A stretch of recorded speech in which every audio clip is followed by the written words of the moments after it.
Buenos días, lunes 19 de julio de 2010, bienvenidos a la entrevista en línea. Estamos transmitiendo en tiempo real desde la sala de redacción de la Prensa Gráfica.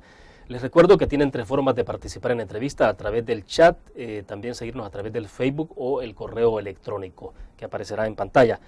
El pasado viernes el Partido Arena hizo pública una denuncia de intento de allanamiento a la casa del ex presidente Armando Calderón Sol por parte de agentes de la Policía Nacional Civil y sin orden judicial. Esta mañana con nuestro invitado hablaremos de ese hecho en particular, pero también un poco del rumbo del país en materia política y económica. Tenemos el gusto de que nos acompañe en nuestros estudios Hugo Barrera, él es director de Asuntos Económicos del Consejo Ejecutivo Nacional del Partido Arena y él está con nosotros esta mañana. Don Hugo, buenos días, bienvenido. Gracias, William, un gran gusto estar con usted aquí en este programa novedoso. Estamos a la orden. Bueno, gracias, don Hugo. El pasado jueves usted ha recibido el premio al exportador, ¿no? Sí, coincidiendo con el 25 aniversario de Coexport, la directiva de Coexport pues tuvo bien nominarnos a nosotros como ganadores del premio al exportador y lo recibimos el viernes pasado, que realmente fue una gran satisfacción pues porque esto es como una recompensa a todas las personas de la compañía, en este caso de Diana, que trabajamos en gran equipo, orientado, digamos, parte del esfuerzo a abastecer el mercado local y, por supuesto, a las exportaciones que cada día van creciendo, ¿verdad? Así que yo creo que es un incentivo bien interesante para todo nuestro equipo. ¿Está saliendo adelante en medio de la situación económica del país? La realidad del caso, William, es que nosotros estamos como fogueados ya, digamos, imagínense haber vivido todos los casi 15 años de la guerra y los años previos a la guerra, lo que nosotros llamamos la preguerra también, que fueron como 6 o 7 años en donde tuvimos amenazas muchísimo más violentas que lo que puede ser una situación de inestabilidad económica, aunque sea de corte mundial, ¿no? Sí. Pero como tenemos esa costumbre, como usted le quiere llamar, ese entrenamiento, realmente cuando vemos la situación complicada, pues hacemos esfuerzos superiores, incluso de inversiones, para tratar de que la situación se sostenga o incluso mejore. En el caso particular nuestro, yo creo que el año pasado salimos prácticamente tablas en lo que a ventas se refiere, pero este año vamos a superar bastante, quizás en un 18-19% las ventas del año anterior. O sea que vamos caminando. Bueno, felicidades por ese reconocimiento, don Hugo. Gracias. Para entrar en materia sobre el tema que lo invitamos también, don Hugo, quisiéramos saber, la denuncia la hizo el Partido Arena públicamente el pasado viernes, sí. A estas alturas pues han pasado un par de días ya. Quisiera saber un poco cuál es la lectura más reposada que ustedes están haciendo como dirigentes del Partido Arena a ese hecho en particular. Bueno, están ocurriendo otras situaciones que ya me interesa que hablemos, como la denuncia que está haciendo también la Asociación Nacional de la Empresa Privada, pero concretamente sobre el hecho de intento de allanamiento a la casa del doctor Calderón Sol. Sí, yo creo que es un mensaje bien delicado.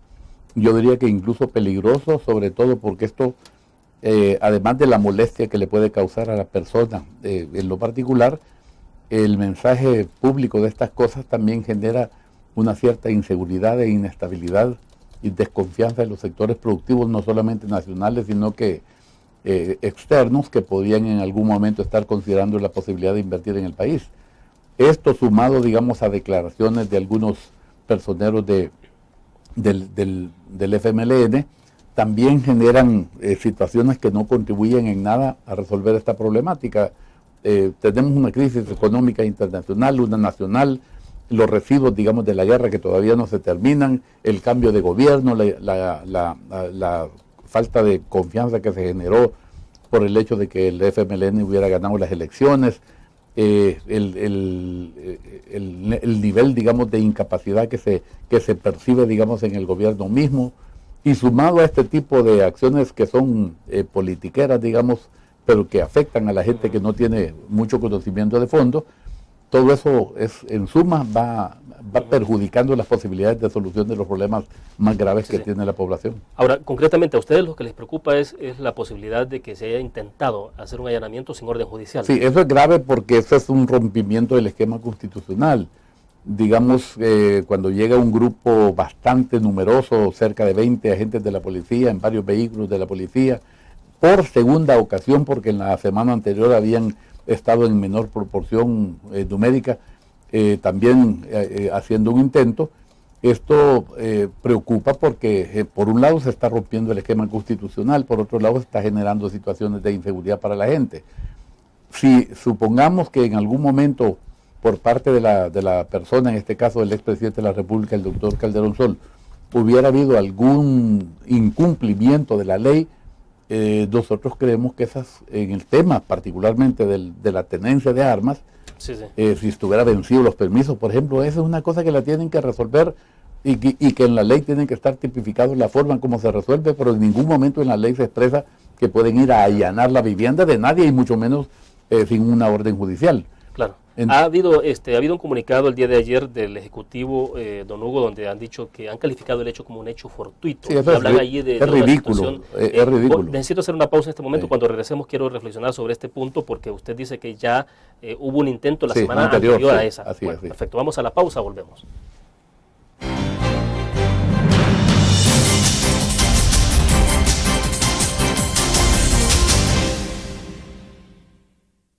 Todos los días salimos a dar lo mejor de nosotros, salimos a dejar el corazón en el trabajo.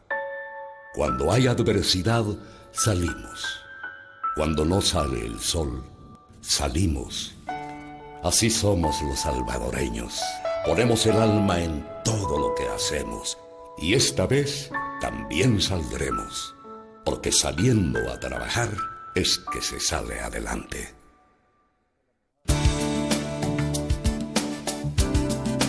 Acesuiza le ofrece el nuevo beneficio de desempleo para el pago de las primas de sus seguros de vida, salud, autos y residencial. Si usted llegara a quedar sin empleo, Acesuiza le cubre el pago de las primas pendientes de su seguro.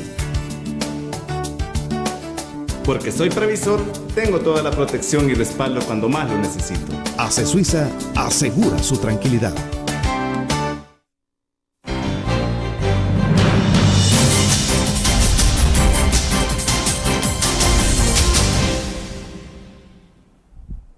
Esta mañana sigue con nosotros en nuestros estudios don Hugo Barrera, el dirigente del partido Arena. Don Hugo, entonces decíamos, hay un comunicado el día de ayer del Ejecutivo donde habla de un hecho fortuito, de una patrulla que circunstancialmente va pasando hacia otro operativo y se encuentra con un joven que está dándole salida a un vehículo en medio de la calle, parando el tráfico, le observan un arma que la portaba en la cintura, entiendo, él se entra a la casa, presentó a los policías y ahí comienza todo. ¿Qué es esto, don Hugo? ¿Es un hecho fortuito? Porque, bueno, usted me está diciendo que una semana antes había habido un hecho ya, un antecedente. Es una forma bien torpe y mal informada de parte de los que estaban ejecutando esta cosa, que no se les puede creer. En primer lugar, una semana anterior habían estado haciendo el mismo intento un número menor de agentes de la policía. Una semana después llegan ya más de 20 en varios vehículos e intentan hacer eso, incluso estuvieron a punto de generar un choque entre la seguridad del expresidente, que es de un área, digamos, bastante especializada, con la gente de la policía que llega. Lo mejor sería disculparse, es la realidad, metieron la pata, se equivocaron, cualquiera lo entiende y ojalá que no vuelva a suceder.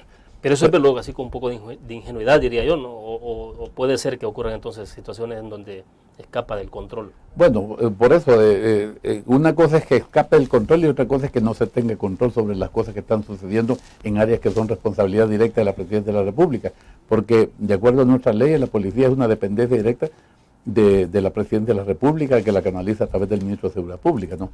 Entonces, lo que tiene que investigar el presidente, creo yo, es que por qué motivo se hizo este tipo de acción que está al margen de lo que establece la ley y la Constitución, ¿verdad? Porque esas cosas no solamente que generan un mal sabor a la persona que sufre el acoso sino que a nivel general, digamos, del empleo, de las inversiones, del sector empresarial, genera situaciones que no son nada convenientes para lo que el país necesita en este momento, que es un poco más de armonía, un poco más de comunicación y concertación para pensar en la solución de los grandes problemas como es el tema de la seguridad pública. ¿Y usted, perdón, don Hugo, no ve al FMLN como el presidente Funes actuando de esa manera? Digo, con estos hechos, ¿qué es lo que está pasando?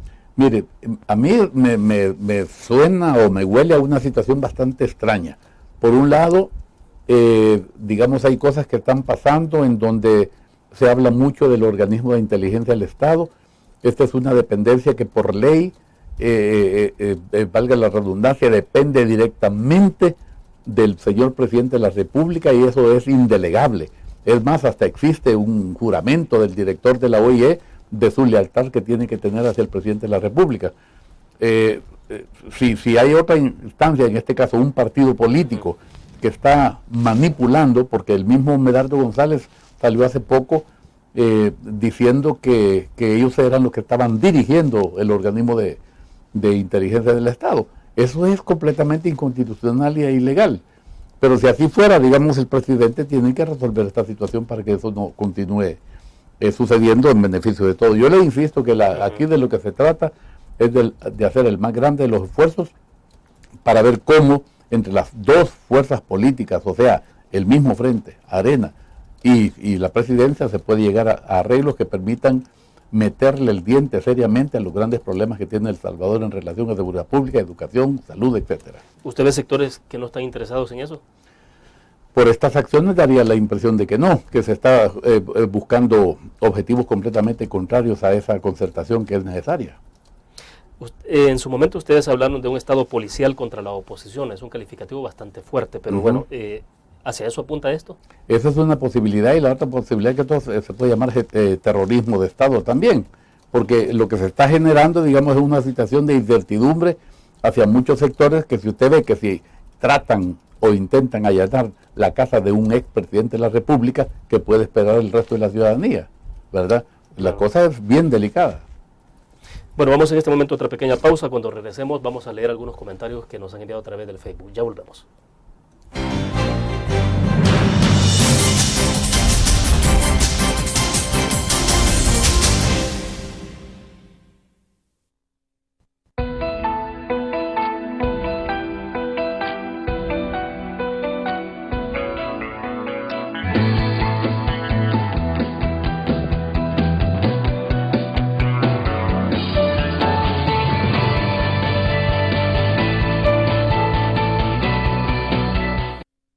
¿Sabías que cada bolsa plástica que tiras a la calle demora más de 400 años en deshacerse? Y si no paramos ahora, el plástico terminará por asfixiarnos. Por eso, el azúcar salvadoreña ha cambiado todos sus empaques por plásticos OXO biodegradables que solo demoran 5 años en deshacerse. Una iniciativa para beneficio de nuestro medio ambiente y de todos los salvadoreños.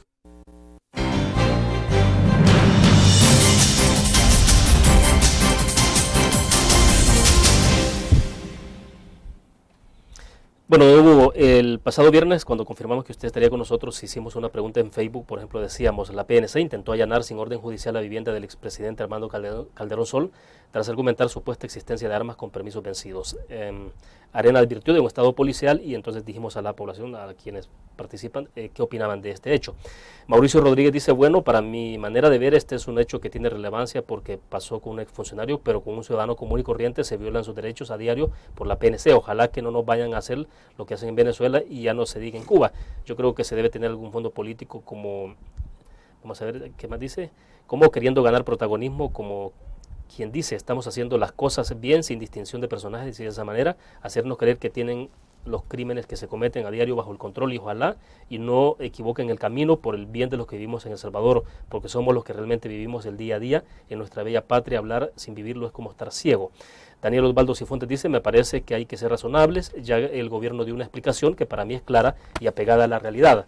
Ahora, si no es cierto que las armas de la seguridad del exfuncionario están vencidas, tienen todo el derecho de demandar a la PNC y no al Ejecutivo. El ministro de Defensa no tiene nada que ver, pues la policía es un ente separado del aparato militar. Gracias y saludos. Joel Turcios dice, imagínense el mensaje subliminal que está mandando con su mensaje, sea Calderón Sol bueno o malo. O sea que aquí dice, a ustedes no les importa, haciendo referencia a otros mensajes, no les importaría de injerencias foráneas que metan sus garras en nuestro país, pero cuando las mete Estados Unidos, ahí sí ponemos el grito en el cielo. Hay que ser parejos. Pero antes, Joel había dicho también que lo más irónico de todo esto es que el FMLN supuestamente acudió a las armas para luchar en contra de la represión y los abusos hacia la ciudadanía, que rápido se les olvidó. Si permitimos las cacerías de brujas no apegadas a la ley y usamos como pretexto la supuesta corrupción de la derecha, vamos en retroceso y lo único que ha cambiado aquí son los colores partidistas de los infractores. Para cerrar, dice, debemos de estar alertas y vigilantes si permitimos que eso prolifere, ¿qué seguirá después? Allanamientos en contra de medios de comunicación que critican al gobierno, o peor aún, se les violentaría sus derechos a personas particulares por considerarlas hostiles al estilo chavista. Esto no puede seguir de esa manera. Bueno, yo creo que son bastante buenos comentarios. Le digo, por un lado, yo estoy totalmente de acuerdo con la persona que menciona que si los permisos están vencidos, hombre, debe de haber el mecanismo legal para que eso se corrija, pero bajo ningún concepto el hecho de que haya un permiso de arma vencido faculta ni a la policía ni a nadie para que pretenda entrar sin una orden judicial en la vivienda de nadie, digamos, ni de un expresidente ni un ciudadano normal. Eso es una cosa clara. De que no corresponde al ministro de la Defensa, definitivamente que no corresponde a esa área, pero los policías que llegaron, cuando la señora de Calderón Sol les preguntó, y ellos le dijeron que eran órdenes del ministro de la Defensa, y por eso es que la señora de Calderón Sol llamó al ministro, le preguntó, el ministro dijo no saber nada, y mandó a alguien de su equipo del Ministerio de Defensa para que resolvieran la situación. Y ahí prácticamente se desmontó el esquema. Pero además la seguridad de los expresidentes corresponde al batallón presidencial. Que corresponde al batallón presidencial, por eso, bueno. O sea, a ellos sí, me imagino que él sí les puede dar cualquier orden, pero más bien el ataque era en contra del expresidente y en contra de su seguridad que estaba en su casa, que dependía de un área diferente también, ¿verdad? Y yo le digo, alguien mencionó ahí que el FMLN había hecho su gran lucha para favorecer a la ciudadanía o a las comunidades en términos generales. La realidad del caso es que la lucha armada del frente fue para lograr espacios políticos que ha logrado desde hace bastante tiempo. Aquí no fue una lucha de carácter reivindicativo, se disfrazó de eso, pero todo el esquema estaba orientado a lograr espacios políticos, o sea, la presidencia de la República, ministerios, diputaciones, alcaldías, etcétera, lo cual es más que válido porque la Constitución lo permite. Y estamos de acuerdo, y en ese sentido ellos han recibido, digamos, prácticamente el respeto que la votación mayoritaria de la población merece en relación a cualquier elección. Cuando han sido ellos ganadores de las alcaldías, nunca se les ha discutido. Cuando ganaron la presidencia de la República, nosotros fuimos los primeros en salirlos a felicitar y decirles, bueno, ok, está bien, y se les entregó todo normalmente. Esa es decisión de la población, o sea que en ese sentido ellos también tienen que ser respetuosos. Lo que es preocupante es que hay un intento marcadísimo para cambiar el sistema. O sea, el sistema que ellos pretenden implantar, en ese sistema no existe la empresa privada, ni micro, ni pequeña, ni mediana, ni mucho menos grande. O sea, es el sistema como el cubano. Mire qué es lo que está haciendo Chávez en Venezuela también, o el tal socialismo del siglo XXI, que es simple y sencillamente un mecanismo comunista. No hay empresa privada, está confiscando un montón de empresas, y ese es el gran ídolo que ellos tienen, cuando lo que tenemos que hacer es que el sistema nuestro sea mucho más equilibrado, en donde haya una mejor distribución de la riqueza de acuerdo, pero sin atentar en contra de los generadores de empleo y de riqueza del país. Quienes generamos el presupuesto de la nación somos los empresarios. Y por supuesto todas las personas que tienen un salario.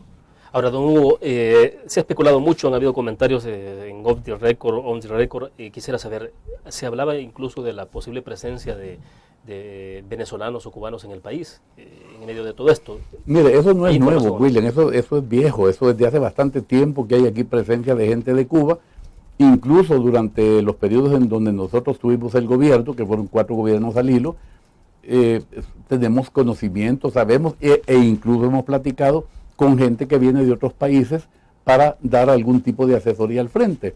Eso, bueno, hombre, eso es una cosa como normal, no le vemos nosotros ningún problema.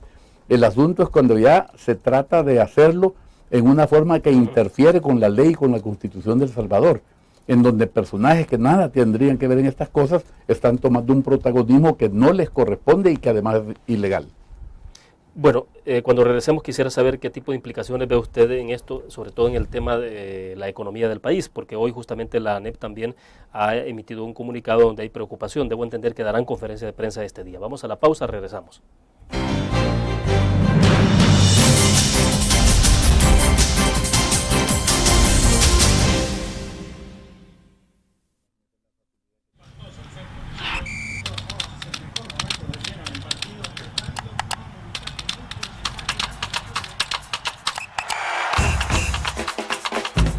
La emoción del deporte está en www.elgráfico.com.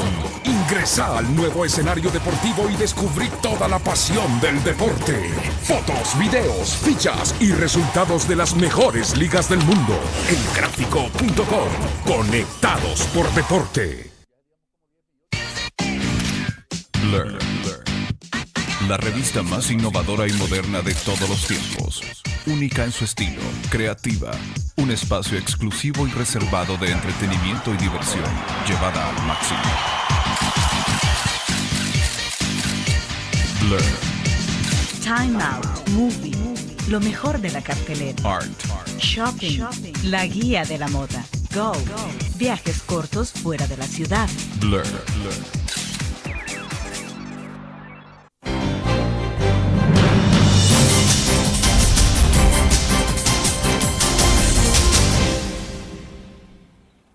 Bueno, antes de pasar a la pregunta puntual, don Hugo, quiero leer otros comentarios siempre sobre la pregunta que formulamos a través del Facebook. Jaime Aquino Loyola dice: intentar allanar una residencia, sea de quien sea, de un marero o un expresidente sin una orden judicial, es un craso error. La diferencia es que hoy nos enteramos de este error porque es un expresidente, pero igual, sea quien sea, dice, si está en violación de la ley, debe de responder por igual. Todos somos iguales frente a la ley.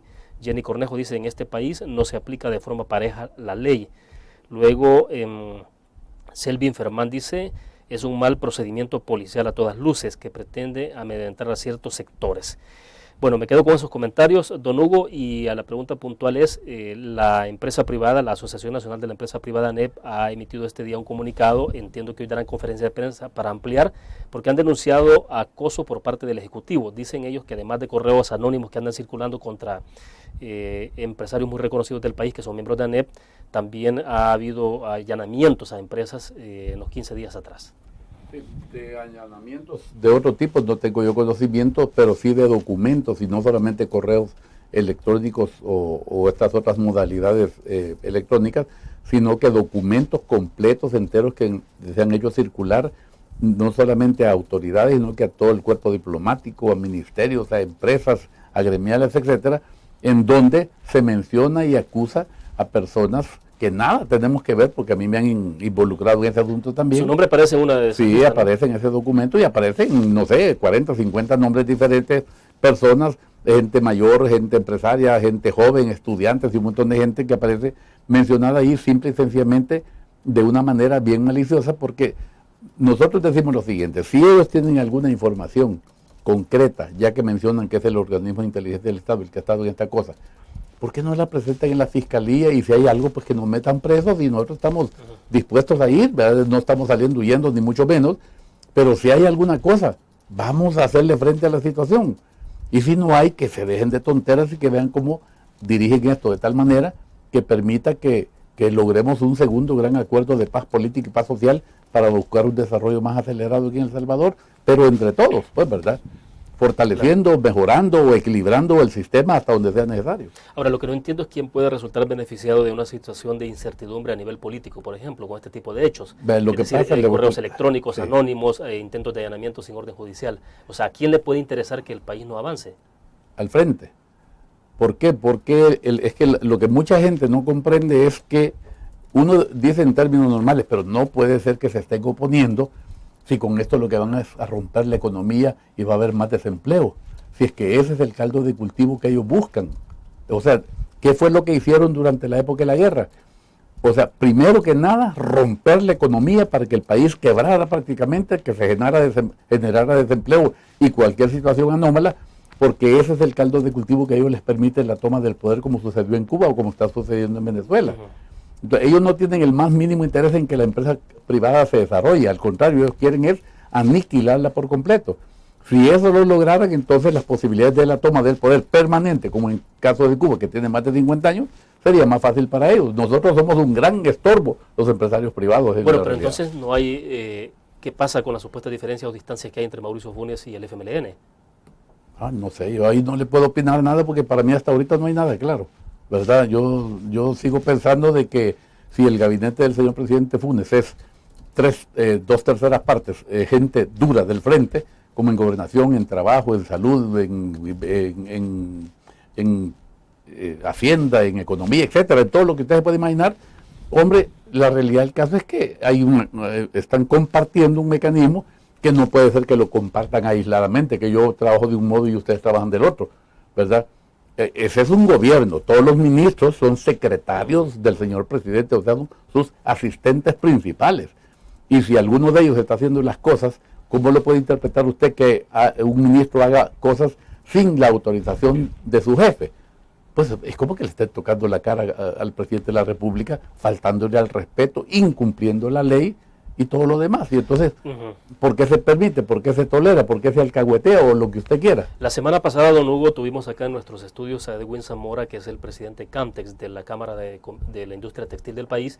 Están ellos gestionando porque haya una modalidad distinta en los horarios de las maquilas y de esa forma aumentar a 11.000 el número de empleos. Sí. Sin embargo, decía que bueno, tenían señales encontradas porque si bien el presidente Funes hablaba de crear condiciones para que pueda aumentarse el empleo, la ministra de Trabajo estaba entorpeciendo esa posibilidad. Bueno, yo le voy a decir una cosa, aquí hay que verlo con toda la objetividad posible.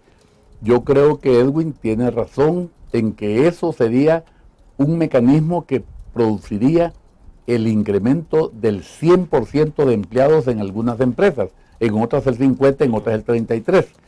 Pero sí sería un mecanismo importantísimo para generar un número de empleos casi de inmediato.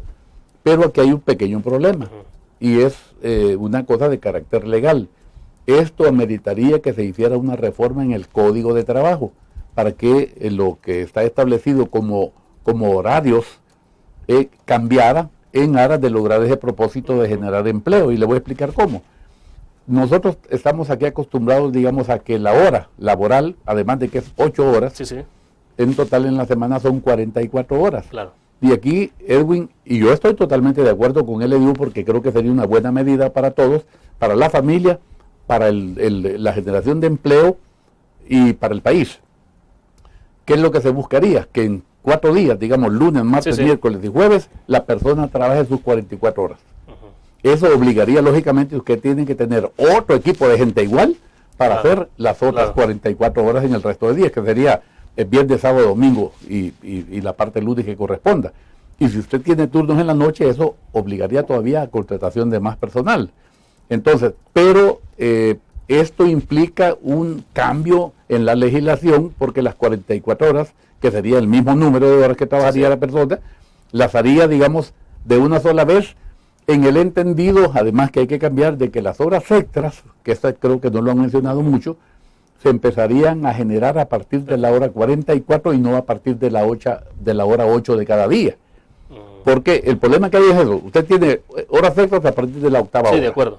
Pero del otro modo, si las ponemos a partir de la 44, entonces, ¿qué ganaríamos con eso? Por un lado, en vez de que haya tantas horas extras, habría más personas trabajando. 1. 2, una persona que ahora tiene que ir y venir durante los 6 días de la semana y algunas veces durante los 7, varias veces de su casa al empleo, y que tiene que gastar en alimentación allá, y deja a su familia en el más absoluto de los abandonos, involuntariamente, por supuesto. Tendría que el trabajara, digamos, hasta el jueves en la mañana, podría decir, bueno, tiene parte el jueves, viernes, sábado y domingo para su más familia. Tiempo libre para dedicarlo. Totalmente. O sea que habría ahorro en el gasto del transporte y todo esto. Habría ahorro en el gasto de transporte, en gasto de alimentación, habría tiempo para estar más cerca de la familia, sobre todo en estos momentos, y no estaría perdiendo prácticamente nada, ¿verdad? Porque no pierde condiciones laborales, sino que lo único que haríamos es que habría más turnos, o sea, habría más espacios, más puestos de trabajo, y esto podría generar fácilmente más de 100.000 empleos en El Salvador en cosa de 6 meses. No solo en la maquila entonces, sino extendiéndolo a todo. Si es que todo, bueno, nosotros, si eso fuera posible, legalmente posible, nosotros lo haríamos. Es más, nosotros lo hemos venido platicando con nuestros sindicatos desde hace bastante tiempo, y el sindicato está totalmente de acuerdo en este asunto, porque saben perfectamente bien que eso sería un enorme beneficio de tipo familiar y de tipo económico y de toda naturaleza. Bueno, vamos a la última pausa, regresamos al cierre de la entrevista en línea. Volvemos.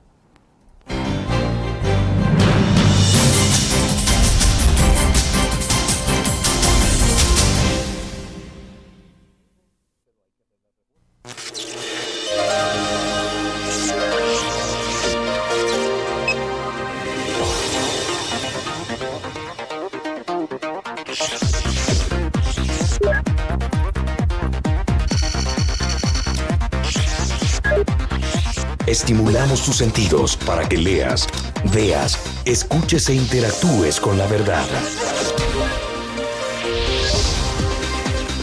LPG Multimedia.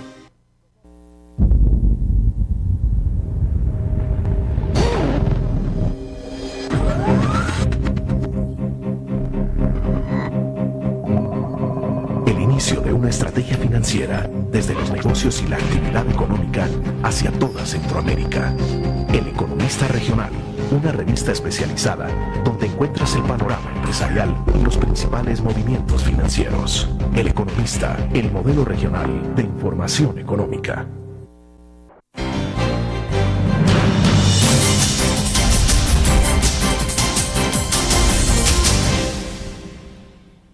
Bueno, estamos al cierre y tenemos poco tiempo, don Hugo, pero entonces, ¿cuál es el rumbo que lleva el país? Porque la semana pasada, por ejemplo, presenciamos a sindicalistas intentando tomarse un taller automotriz acá en la capital, se agarraron a pedradas, uno incluso de ellos destruyó el parabrisas de un vehículo con toda la impunidad del mundo, ante la presencia policial incluso. Luego los vendedores de Santa Tecla también haciendo los desórdenes. Bueno, ¿qué es lo que está pasando en este país y cuál es el rumbo que llevamos en este momento? Yo creo que rumbo no hay, para comenzar por ahí, y creo que las autoridades están faltando al juramento que hacen cuando son nombradas en el cargo. Por ejemplo, el ministro de Seguridad Pública debería de obligar o debería hacerse responsable de los daños ocasionados por ese sindicato, porque estando la autoridad enfrente, en lugar de mantener o restablecer el orden, están alcahueteando cualquier tipo de actos, incluso violentos, que se produzcan. Digamos, para hacer un paro o una huelga en cualquier instancia de empleo, hay un procedimiento legal y constitucional que se tiene que seguir. No es que cualquiera va a llegar y va a cerrar con una cadena las puertas de un lugar para que los demás no ingresen o no salgan. Eso está en contra de lo que la ley manda, y ahí es donde las autoridades deben de actuar de inmediato y restablecer el orden y poner a disposición de las autoridades judiciales a quien haya infringido la ley. Y si hay daños ocasionados, que los resarran de acuerdo a quien sea el responsable en este tipo de casos, ¿no? Yo creo que lo que está aquí fomentándose es un desorden bien grande. Estamos de acuerdo. La Constitución establece, por ejemplo, que el derecho de libre asociación de los trabajadores. Sí, sí. Y está bien que existan los sindicatos, pero no grupos de fachada de ningún partido político, que lo que está haciendo es desnaturalizando la relación entre el empleado y el empleador. Eso es grave, es delicado, y eso puede ocasionar daños que en este momento tal vez ni siquiera los podemos cuantificar todavía. Eso es bien peligroso. Ahora, en el tema de inversiones, eso tiene un fuerte impacto. Todo lo que estamos hablando, don Hugo, le pregunto porque también hay información de que supuestamente en el primer semestre del año se habría retirado del país aproximadamente $256 millones, que es parte de la inversión que... Y eso, si no se corrige o si siguen estos ejercicios ilegales y además peligrosos y atentatorios en contra del derecho, digamos, de la libre iniciativa aquí en el país, eso se va a complicar más todavía y va a ir debilitando más la economía. Eso puede estar dentro de lo que es la mentalidad del frente, orientado a lograr sus propios propósitos de que se debilite el mecanismo empresarial en El Salvador. Hay que tenerle mucho cuidado también a eso, ¿verdad? Porque, perdóneme que le diga, pero la señora ministra de Trabajo, doña Victoria Marina de Avilés, no es ninguna sencilla, si es una mujer que ha sido hasta magistrada de la Corte Suprema de Justicia. Lo que está haciendo es ignorando completamente lo que la ley le manda, y como funcionario eso daría lugar a que la destituyeran del cargo. ¿Qué debería hacer el presidente en todo esto entonces? Actuar como presidente y no permitir que sus secretarios hagan lo que les dé la gana, en contra de la ley, ¿verdad? Bueno, perfecto. Don Hugo, le agradezco que haya compartido con nosotros. Les gusto, William, estamos a la hora. Gracias. Bien, terminamos así la entrevista en línea, nos vemos mañana a las 8:15 de la mañana. Que pase buen día.